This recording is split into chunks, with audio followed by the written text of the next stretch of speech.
দেখো কি কাণ্ড, আমি ভাবলাম এটা ভিডিও করে রাখি।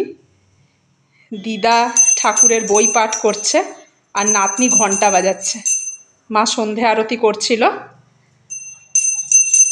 সেই সন্ধ্যের ঘন্টা উনি নিয়েছেন। দুটো ঘন্টাই নিয়েছে, একটা ছোট ঘন্টা আর একটা বড় ঘন্টা। আর কি করছে দেখো।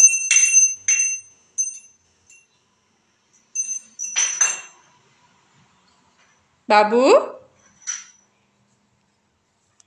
বাবু, ঘন্টা বাজাচ্ছ? পুজো করছ? দুটো ঘন্টা?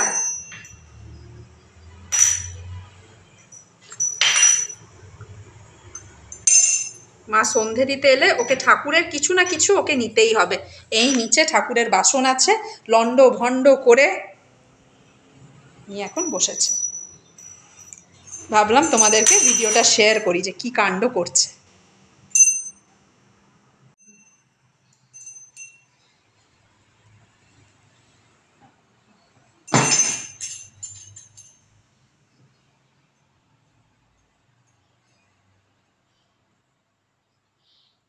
দেখো, দিদা ঠাকুরের বই পড়বে কি, পড়তে দিলে তো নাতনি।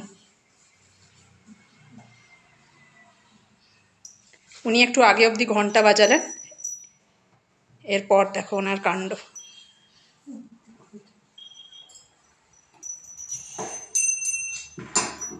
আর পুজোর ঘন্টা পড়ে গেছে।